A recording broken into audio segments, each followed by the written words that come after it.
All right, let's dive right in. Today, we're breaking down a really important topic, the Australian Subclass 102 Adoption Visa. We've gone through all the official government guidelines to create a super clear, step-by-step explainer to help you understand this journey.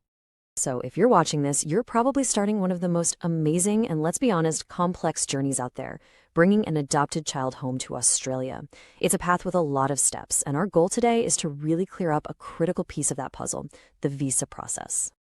So first things first, what exactly is the Subclass 102 visa? Let's get right to the heart of what it's designed to do and who it's for. Okay, so here's the bottom line. The Subclass 102 visa has one crystal clear mission: to let a child who was adopted overseas come to Australia and live permanently with their new family. You can really think of it as the legal bridge that officially connects your family across the globe.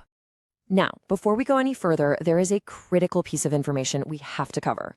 As it stands, this visa, the Subclass 102, cannot be used for children adopted in Pakistan. This is a really crucial detail to be aware of right from the get-go. You know, this visa is so much more than just an entry pass. It's really the key that unlocks a whole new life in Australia. So let's take a look at the rights and opportunities it gives your child. I mean, this is the whole package. Once the visa is granted, your child can stay in Australia forever.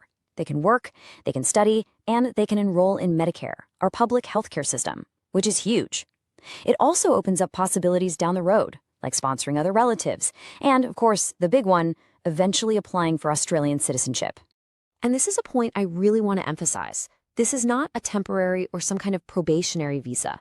The moment it's granted, your child is an official permanent resident of Australia. It's immediate, it's significant, and it's permanent. Okay, a question that always comes up is about travel. For the first 5 years, it's simple. Your child can travel in and out of Australia as much as you need. After that 5-year period, though, things change a bit. To re-enter Australia as a permanent resident, they'll need something called a resident return visa, or an RRV, unless, of course, they've become an Australian citizen by then. Definitely something to keep in mind for planning any future trip.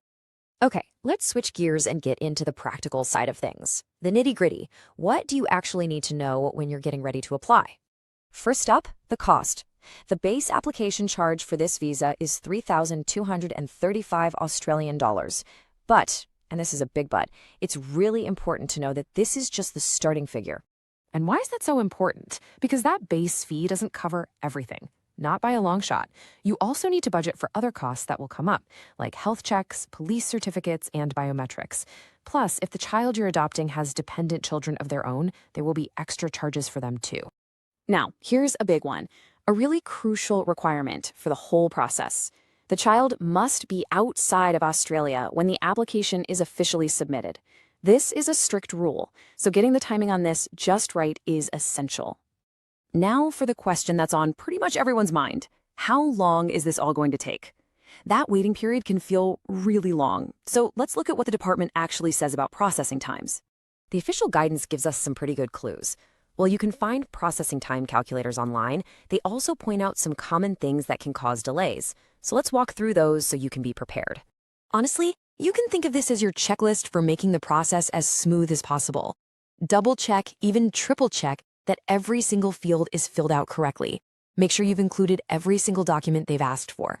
Understand that it just takes time for them to verify all your info. And, critically, make sure you pay the exact visa application charge. Any one of these things can put your application on hold.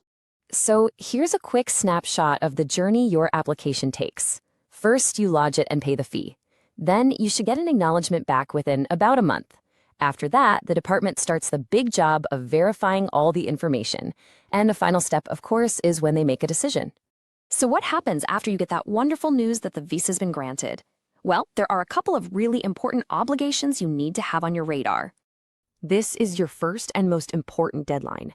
The grant letter will clearly state a first entry date. Your child absolutely must enter Australia for the first time before this date passes. You usually have about 12 months from the date the visa is granted to make it happen. And just a final practical note for when you're preparing to travel. Don't go looking for a physical sticker or a label in your child's passport. These days, Australian visas are all digital. All the info is electronically linked right to the passport, which makes travel much more seamless and secure. So, as you can see, the Subclass 102 visa is really the official beginning of a child's life in Australia. It secures their spot as a permanent resident.